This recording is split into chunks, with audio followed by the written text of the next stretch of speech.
అందరికీ నమస్కారం. ఏకదంత ఛానల్ వారికి నా నమస్కారాలు.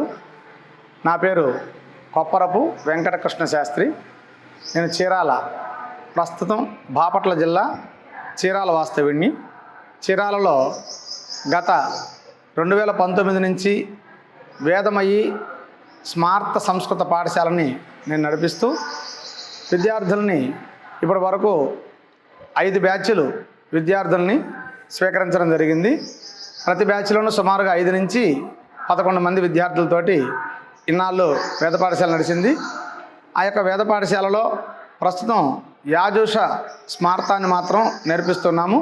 పూర్తిగా యజుర్వేదాన్ని నేర్పించాలని సంకల్పంతో ఈ సంవత్సరం గీతా జయంతి రోజున శ్రీ ఈశ్వరానంద చారిటబుల్ ట్రస్ట్ అనేటువంటి ట్రస్టును స్థాపించి వేదం కూడా ఈ సంవత్సరం నుంచి కృష్ణ యజుర్వేదం కానీ చెప్పి విద్యార్థుల్ని ఆ యొక్క వేద ప్రమాణాలతో తయారు చేయాలనే సంకల్పంతో మా యొక్క ట్రస్టు నడుస్తూ ఉన్నది.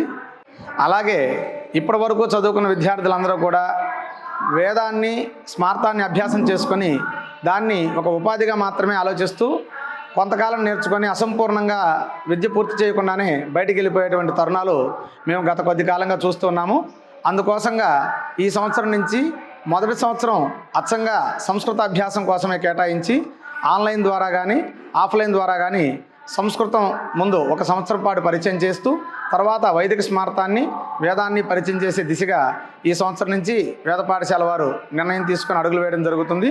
కాబట్టి ఎవరన్నా ఈ యొక్క వేదం వైపు కానీ లేకపోతే స్మార్త పండితులుగా కానీ ఎదగాలనుకుంటే చీరాల్లో ఉన్నటువంటి శ్రీ వేదమయ్యే స్మార్త సంస్కృత పాఠశాలను సంప్రదించి మీ యొక్క విద్యార్థుల్ని మంచి ఉన్నతమైనటువంటి భవిష్యత్తుకి వేద ప్రమాణాలతో నేర్చుకొని వేదాన్ని అధ్యయనం చేస్తూ నిత్యము వైదికపరమైనటువంటి వృత్తిగా చేసుకుంటూనే ఆధ్యాత్మికపరమైనటువంటి శాంతమైనటువంటి జీవితాన్ని గడపటం కోసం మేము సహకరిస్తామని తెలియజేస్తున్నాం. నమస్కారం.